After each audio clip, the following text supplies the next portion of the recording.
Di kesempatan hari ini, khatib ingin mengajak kita kisah seorang sahabat yang tidak dikenal. Kisah seorang sahabat yang bahkan di antara para sahabat pun tidak mengenalnya. Karena sahabat ini adalah sahabat yang bukan keturunan dari Muhajirin dan juga bukan garis keturunan dari Ansor. Nasib hidupnya, mohon maaf dalam bahasa sekarang, seperti gelandangan. Dia tidur di mana saja dan bahkan sering sekali dia tidur di dalam raudhah atau di teras masjid Nabi sallallahu alaihi wasallam. Bentuknya pun tidak tampan, dia hitam, agak sedikit lebih kecil atau mohon maaf sering disebut dengan sedikit cebol. Ia tidak digauli dan tidak dikawani oleh banyak sahabat yang lain, dan dia minder dalam hidupnya sehingga dia bersendiri setiap hari, dan dalam kesendiriannya itu sering sekali dia terus menyebut nama Allah Subhanahu wa taala dalam sebuah kerinduan untuk bertemu dengan Allah Subhanahu wa taala dalam keadaan yang mulia. Satu ketika Rasulullah SAW sedang duduk bersama dengan para sahabat, memanggil sahabat ini, di mana nama sahabat ini juga nama sangat asing bagi para sahabat karena bukan berasal dari bahasa Arab. Julaibib. Wahai Julaibib, tidakkah engkau ingin menikah? Kemudian Julaibib pun menjawab, siapa yang akan mau menikahkan putrinya dengan Julaibib ini ya Rasulullah? Pada hari berikutnya, pertanyaan Rasulullah kepada Julaibib di hadapan para sahabat sama dan jawabannya juga sama. Di hari yang ketiga pun demikian. Pertanyaan Rasulullah sama dan jawaban Julaibib pun sama. Sehingga Rasulullah SAW kemudian berkata dan bertanya kepada para sahabat yang hadir, siapa di antara kalian yang mau menikahkan putrinya dengan Julaibib? Tidak ada yang menjawab. Sehingga Rasulullah bangkit dari tempat duduknya dan kemudian dengan lembut menggandeng tangan Julaibib, dan kemudian beliau berkata, wahai Julaibib, ikut aku, kita akan melamar seorang perempuan. Seketika itu Julaibib pun terperangah, dan dia ikuti langkah Nabi sallallahu alaihi wasallam, di mana tangannya tidak dilepas oleh Nabi sallallahu alaihi wasallam, yang kemudian terus menggandeng sampailah kepada sebuah rumah. Rumah yang dituju adalah rumah seorang bangsawan Ansar, rumah seorang yang kaya raya dari kaum Ansar, dan dia memiliki seorang putri yang sangat cantik yang diminati oleh banyak pemuda pada waktu itu. Namun belum ada pemuda yang datang yang berani melamarnya karena masih dihalangi oleh berbagai perasaan-perasaan yang tidak menentu. Rasulullah SAW kemudian memohon izin kepada penghuni rumah untuk masuk dan mengutarakan niatnya. Seraya kemudian beliau bersabda kepada penghuni rumah ini, sambil beliau mengatakan bahwa saya datang untuk melamar putrimu, wahai saudaraku. Sahabat ini begitu gembira hatinya, bahagia yang luar biasa ia rasakan karena Rasulullah ingin melamar putrinya. Ya Rasulullah, siapa yang akan menolak pinanganmu? Tentunya kami sangat bahagia untuk menerima pinanganmu. Tapi kemudian Rasulullah mengatakan, bukan untukku, tapi untuk Julaibib sahabatku. Seketika itu bapak ini kemudian berkata, tunggu sebentar ya Rasul, saya berdiskusi dengan istri dulu. Ketika sahabat ini masuk dan berdiskusi dengan istrinya, istrinya pun kemudian pada saat yang mendengar hal itu, dia gembira awalnya karena dia mengira bahwa anaknya akan dipinang oleh Rasulullah SAW. Tapi ketika si suami ini mengatakan bukan untuk Nabi SAW, tetapi untuk Julaibib, sontak saja istri ini pun kaget. Julaibib, dia adalah orang yang cabul itu, dia yang gelandangan itu. Tidak, saya tidak akan menyerahkan putri saya untuk dinikahi oleh Julaibib yang kemudian akan tidur di suka hati di mana saja. Dia tidak memiliki apa-apa untuk anak kita, bahkan dia tidak akan mungkin mampu membayar mahar untuk anak kita. Maka seketika itu Si ayah dan ibu bangsawan Ansar ini pun keluar dengan wajah yang murung, kemudian memberikan jawaban kepada Rasulullah sallallahu alaihi wasallam. Kami sudah sepakat ya Rasulullah, jika putri kami dilamarkan olehmu untuk sahabatmu Julaibib, kami menolaknya dan tidak bisa menerimanya. Seketika itu Rasulullah pun menerima, tidak marah, kemudian mengambil tangan Julaibib kembali sambil melihat wajah Julaibib yang begitu kecewa. Kemudian Rasulullah pun berangkat keluar. Belum lagi Rasulullah melangkahkan kakinya keluar pintu rumah itu, si gadis dari dalam mendengar semua percakapan dari awal sampai akhir tadi. Lantas gadis ini pun keluar dan berkata, wahai ayah dan ibu, tidakkah engkau mendengar bahwa Allah Subhanahu wa taala berfirman, a'udzu billahi minasyaitonir rajim, wa ma kana lil mu'minin wala mu'minatin idza qadallahu wa rasuluhu amra ay yakuna lahumul khiyaratu min amrihim. Tidaklah patut, tidaklah layak bagi seorang mukmin laki-laki dan juga bagi seorang mukmin perempuan, apabila Allah dan Rasulnya telah memutuskan suatu perkara, bahwa dia memiliki pilihan-pilihan yang lain selain daripada pilihan Allah dan Rasulnya. Wahai ayah dan ibu, jika Rasul yang melamar, walau itu untuk siapapun, pastilah ini adalah yang terbaik untukku dan untuk kita semuanya. Saya menerima pinangan Rasul untuk sahabatnya Julaibib.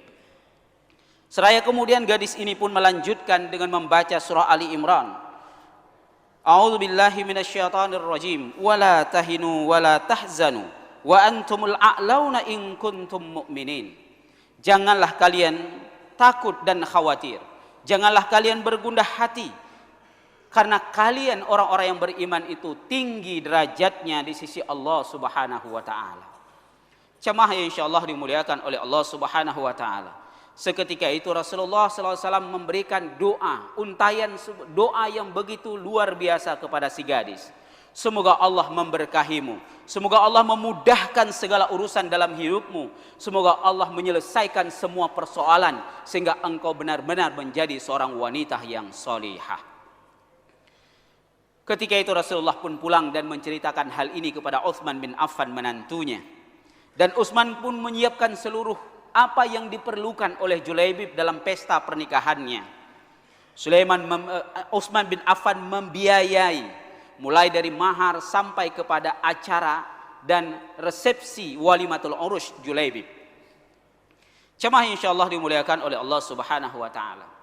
Selesai pernikahan dan resepsi walimatul urus itu terjadi. Pada malam harinya karena kelelahan, Julaibib bersama dengan istrinya pun ketiduran.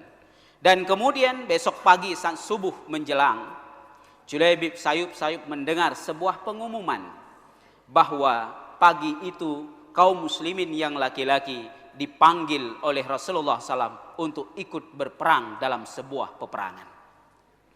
Demi mendengar seruan ini, Julaibib meninggalkan istrinya, meninggalkan tempat tidurnya, meninggalkan malam bulan madunya. Belum lagi disentuh itu istri, padahal itu sudah sah menjadi miliknya. Dia ambil tombaknya, dia ambil pedangnya, dia pakaikan baju besinya, dia loncat keluar, kemudian menjawab seruan Nabi untuk ikut berperang. Dan ketika itu Rasulullah sallallahu alaihi wasallam baru mengetahui Julaibib sudah berada di tengah-tengah peperangan. Jemaah insyaallah dimuliakan oleh Allah Subhanahu wa taala. Perang usai, Rasulullah gusar. Beliau mencari-cari dan kemudian bertanya kepada para sahabat, "Tidakkah kalian kehilangan seseorang?" Para sahabat pun menjawab, "Ada si fulan dan si fulan." Hanya itu saja ya Rasulullah. Rasulullah nanya lagi, "Tidakkah kalian kehilangan seseorang?" "Tidak ya Rasulullah, selain yang telah kami sebutkan tadi."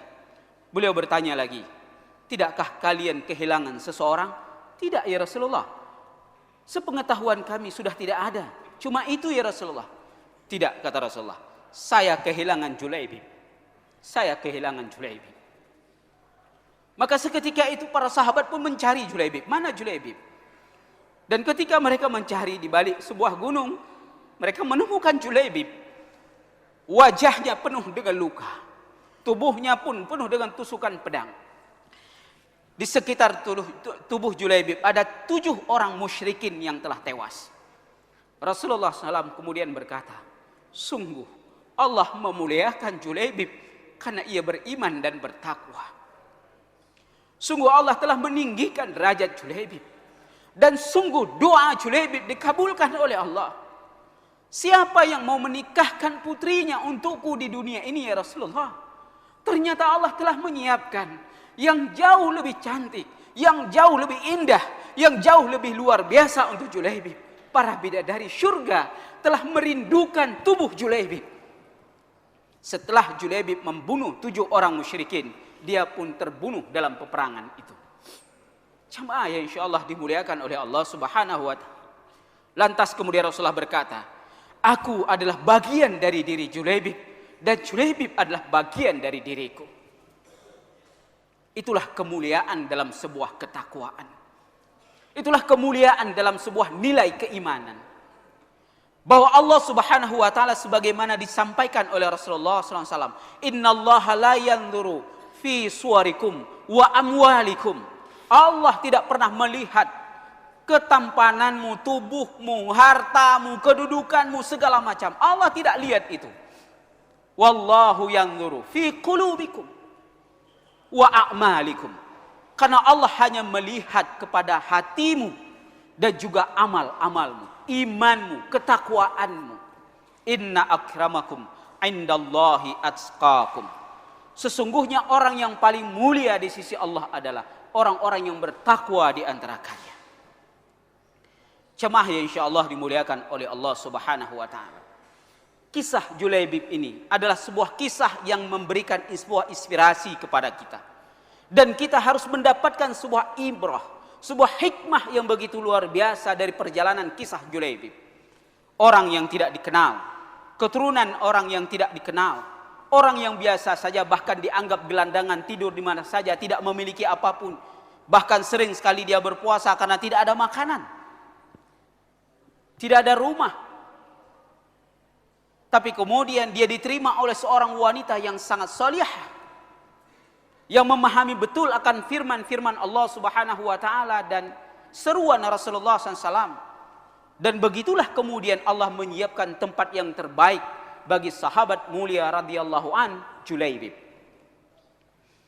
Jemaah insyaallah dimuliakan oleh Allah Subhanahu wa taala. Dalam kehidupan yang sejenak ini, yang singkat dan sangat terbatas ini, apa yang bisa kita banggakan, yang kita sombongkan, yang kita angkuhkan dari semua kepemilikan yang ada dalam diri kita?